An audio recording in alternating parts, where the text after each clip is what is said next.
In today's video, I'm going to teach you how to fade audio in and out in CapCut PC.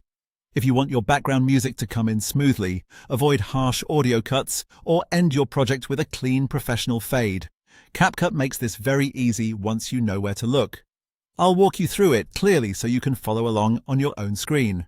First, go down to your timeline and select the audio you want to adjust. You can click directly on your background music track, or click on a video clip if the sound you want to edit is attached to that clip. Once it's selected, you should see a clear white outline appear around it. That border is important because it tells you CapCut is now focused on that exact track or clip, and any audio changes you make will apply there.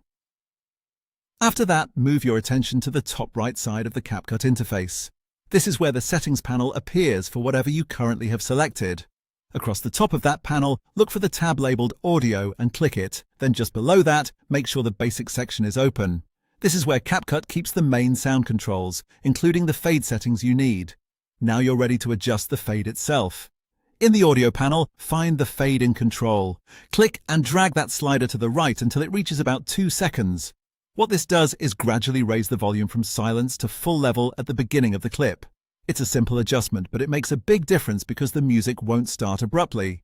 Next, find the Fade Out control underneath it. Drag that slider to the right as well, this time to around 3 seconds. This creates a gradual drop in volume at the end of the clip, so instead of the sound cutting off suddenly, it gently fades into silence. As you do this, take a look back at the timeline. CapCut will display a smooth, sloping curve on the waveform, which gives you a visual confirmation that the fade has been applied. That's really all there is to it. You selected the audio track, opened the audio panel in the top right area, stayed inside the Basic tab, and adjusted the fade in and fade out sliders to shape the volume transitions. If you want an even softer result, you can increase those fade durations slightly, but the 2-second fade in and 3-second fade out are a great starting point for most edits. And that's how to fade audio in and out in CapCut PC.